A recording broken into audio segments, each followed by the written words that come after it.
Good morning, students. I am Parul Kakran and today I am going to teach you second chapter of poetry section, The Psalm of Life, written by H.W. Longfellow. The Psalm of Life का meaning है song of life, यानी कि जीवन का गीत। जीवन का गीत अर्थात जीवन के बारे में कवि के क्या विचार हैं। इससे पहले कि हम अपनी कविता शुरू करें, मैं चाहती हूँ कि थोड़ा सा मैं आपको उस कविता के बारे में बताऊँ कि कवि के कविता के अंदर क्या भाव है, वो क्या कहना चाह रहा है, जीवन के बारे में उसके क्या विचार हैं। कवि कहता है, H.W. Longfellow says that life is neither meaningless nor unreal. H.W. Longfellow कहते हैं कि जीवन मीनिंगलेस नहीं है, अर्थात निरर्थक नहीं है। हर एक जीवन का कोई ना कोई अर्थ है, कोई ना कोई उद्देश्य है। नोर अनरियल, ये वास्तविकता से परे की घटना नहीं है। जीवन एक वास्तविकता है। It has a definite aim with its purpose. हर एक जीवन का एक निश्चित उद्देश्य है, एक निश्चित लक्ष्य है। एक निश्चित लक्ष्य के साथ ही कोई भी जीवन इस पृथ्वी पर अवतरित होता है। Life is not an empty dream. Life, जीवन कोई खोखला सपना नहीं है, बल्कि life is full of struggles and difficulties. जीवन संघर्षों और कठिनाइयों से भरा हुआ है और हमें उसका सामना करना है। We should face them with courage and zeal and fight like a hero. हमें उसका सामना करना है बहुत सारे साहस के साथ और एक हीरो बनके, एक नायक बनके।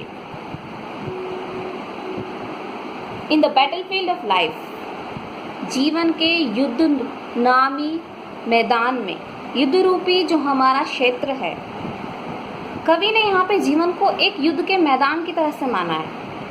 उसका मानना ये है कि जो हमारा जीवन है वो कठिनाइयों और परेशानियों से भरा हुआ है, लेकिन हमें उसका सामना करना है।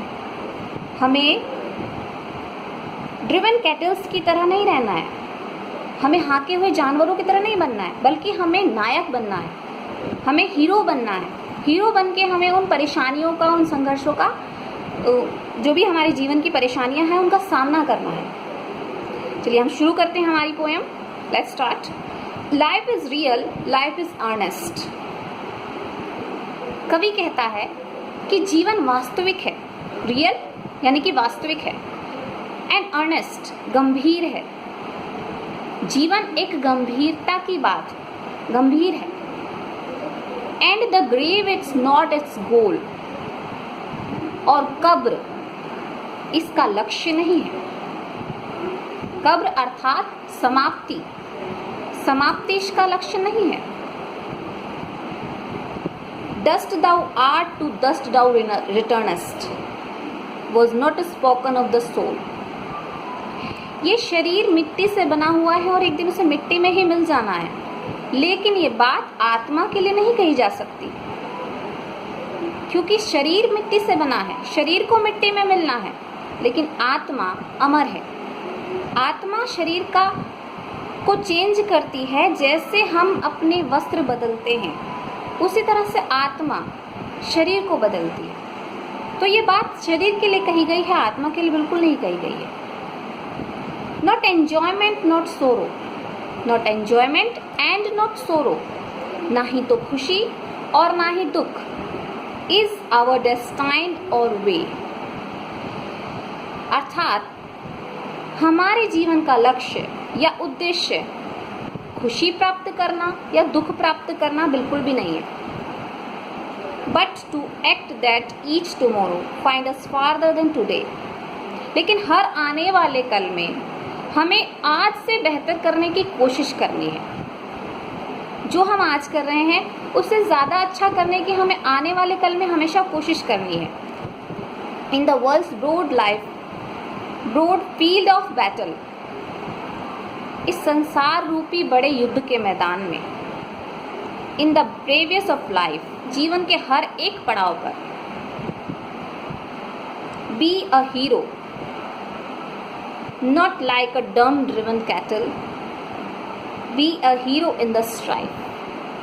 आप हाँके हुए पशुओं के समान मत बनिए, बल्कि एक नायक बनिए, एक हीरो बनिए और उन संघर्षों और कठिनाइयों का सामना करिए। कवि कहता है, Let us then be up and doing. चलो अब उठो, खड़े हो जाओ और काम करने के लिए शुरू हो जाओ। With the heart of any fate.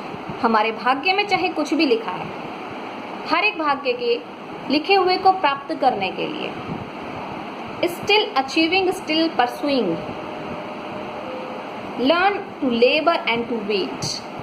हमें कार्य करते जाना है और फल की इच्छा नहीं करनी है, लेकिन कार्य हमें हर आने वाले कल को बेहतर बनाने के लिए हमें काम करना है, काम करते जाना है और फल की इच्छा हमें नहीं करनी है।